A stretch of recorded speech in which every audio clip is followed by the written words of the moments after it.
Olá pessoal, eu sou o professor Diego Pureza, professor de Direito Penal aqui da Nova Concursos.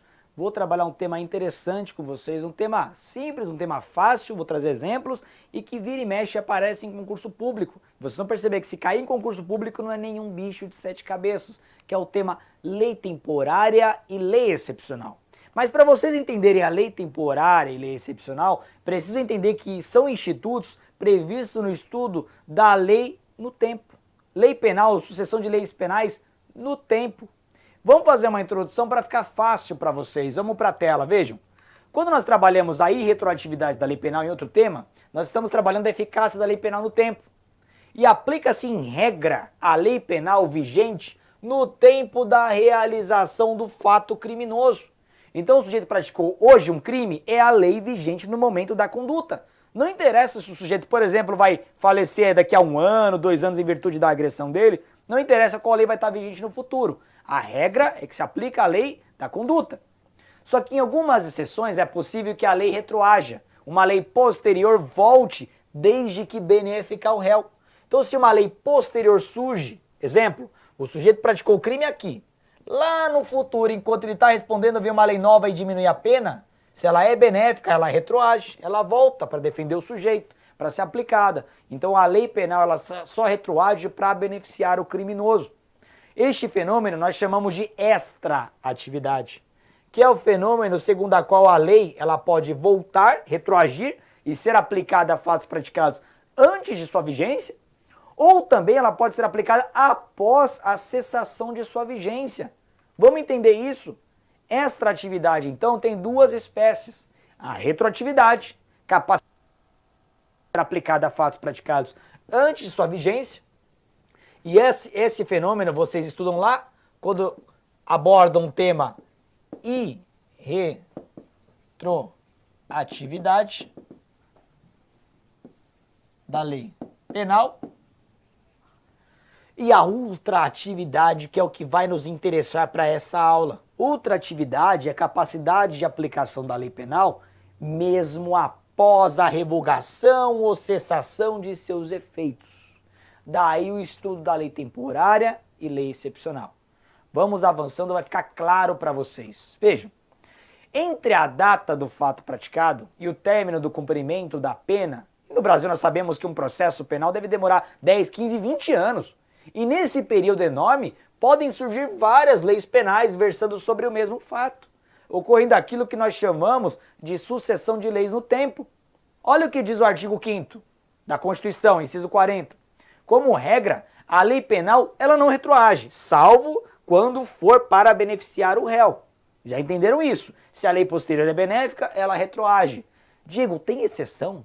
Tem exceção que uma lei posterior benéfica ela não retroagirá? Tem. Nós vamos estudar as exceções nesta nossa aula, que vem a ser a lei temporária e a lei excepcional. São leis excepcionalíssimas na seara penal. Vamos entender uma a uma? Antes, deixa eu fazer uma introdução com vocês para facilitar a compreensão. Em regra, o direito penal ele funciona como qualquer outro ramo do direito. Em regra, pessoal, lei só é revogada por outra lei. Costume, por exemplo, não revoga a lei. Então, se o legislador cria uma lei hoje, só uma lei nova revoga essa lei anterior. Só que a lei temporária e a lei excepcional são exceções dessa regra. São legislações que já nascem fadadas à morte. Elas já nascem, elas já surgem com prazo ou com momento oportuno posterior para serem revogadas. E elas não são revogadas por uma outra lei. Olha que detalhe interessante, são leis autorrevogáveis. Elas se revogam sozinhas. Lei temporária, como o próprio nome já sugere, são legislações que possuem prazo de validade. É isso mesmo. O legislador, ao criar a lei temporária, já coloca prefixado no seu conteúdo um prazo. Olha, essa lei está começando hoje, ela vai durar daqui a 6 meses. Bateu 6 meses, ela perde a sua vigência. Ela é autorrevogável. Olha que interessante. Vamos entender? Vamos para a tela, vou trazer exemplos no Brasil. Ó. Lei temporária, então, é aquela instituída por um prazo determinado. Ou seja, ela criminaliza uma conduta, entretanto prefixando no seu texto um lapso temporal para a sua vigência. Isso aconteceu no Brasil. Olha o exemplo. É a Lei 12.663 de 2012 que criou crimes para proteger o patrimônio da FIFA. na Copa do Mundo realizada no Brasil, a chamada Lei FIFA. Percebam o seguinte, a Lei FIFA, ela nasceu com um prazo para durar até determinado tempo. Ela nasceu, vejam, com vigência de 31, no meio do ano, no início da Copa do Mundo, até 31 de dezembro. Então foi basicamente, ela nasceu por volta de julho de 2014, junho de 2014 e terminou em dezembro do mesmo ano, 6 meses. O que ela fez? Ela criou crimes com penas mais severas que a do nosso Código Penal quando forem praticados contra o patrimônio da FIFA. Obviamente, né, pessoal? O patrimônio da FIFA vale mais que o nosso. Muito mais. A FIFA veio para o Brasil realizar a Copa do Mundo, eles precisaram ser blindados pelo nosso legislador. Então, por exemplo, só um exemplo aqui simbólico. Imagine que o nosso furto de 1 a 4 anos, se fosse praticado contra um patrimônio da FIFA, iria para de 3 a 10 anos. Olha o detalhe. Durou só 6 meses. Então imagine que um sujeito aqui no meio da vigência da lei, ele pratica um furto contra um patrimônio da FIFA. Pessoal, um processo penal no Brasil, ele demora no mínimo uns 2 ou 3 anos. Se for para os tribunais superiores, pode demorar até 10, 15, 20 anos. Então perceba o seguinte, da data dos fatos ao boletim de ocorrência, depois o inquérito policial, o início da ação penal. No meio da ação penal, acabou a vigência da lei. E agora? Será que eu continuo aplicando essa lei mesmo após a sua vigência ou já vou aplicar a lei posterior, no caso, o Código Penal que volta a ser aplicado nesses casos? Pessoal, essa lei continua sendo aplicada. Olha que interessante, esse fenômeno em que a lei continua sendo aplicada aos fatos praticados na sua vigência, mesmo após a cessação, é o que nós chamamos de ultraatividade. É esse poder que a lei tem para ser aplicada aos fatos, desde que os fatos praticados durante a sua vigência. Se o fato foi praticado aqui, por exemplo, já não se aplica mais. Por que o legislador escolheu fazer isso? Porque senão não teria a menor eficácia, a lei temporária ou a lei excepcional. Não teria nenhum sentido, nenhum.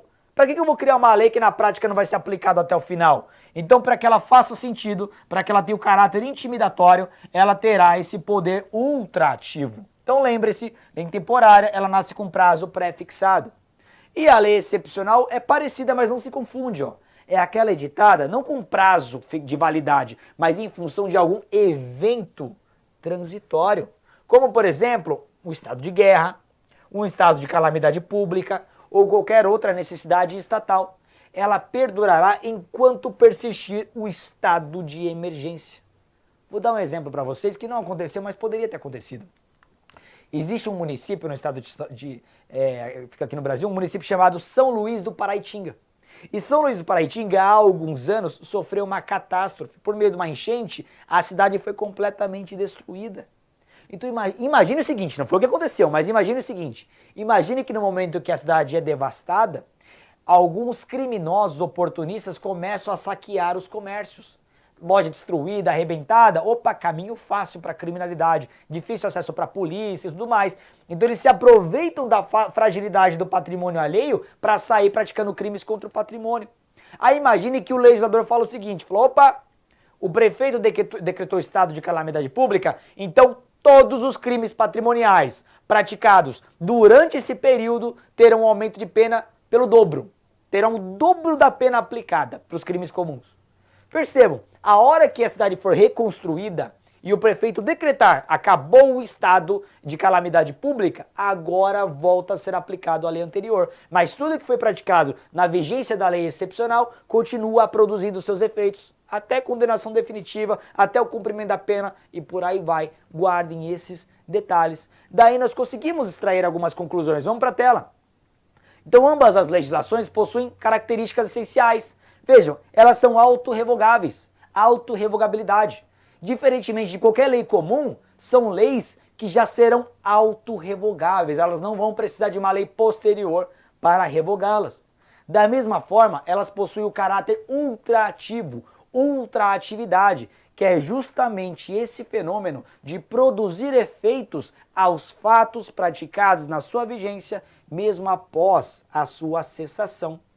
toda essa explicação para nós agora sim interpretarmos o teor do artigo 3º do Código Penal. Quando cai em concurso público, cai o artigo 3º. Agora vamos ler o artigo 3º e vocês vão perceber que vai dar para entender. Quem já lê direto o artigo 3º geralmente tem dificuldade, mas agora vai ficar fácil. Olha o que diz o legislador.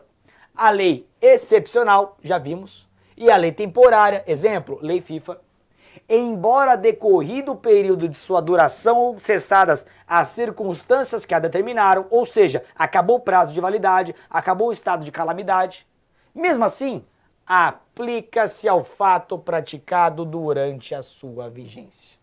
Tá aqui o caráter da ultraatividade. Ultraatividade. Tá ok? Vejam. Não é difícil. É claro, detalhes, você precisa compreender que são espécies legislativas excepcionais, que fogem à regra das leis comuns, que só são revogáveis por outras leis. Tá ok? Pessoal, então eu vou encerrando essa aula por aqui, aula bem simples, bem objetiva. Espero tê-los ajudado. Muito obrigado e bom estudo a todos.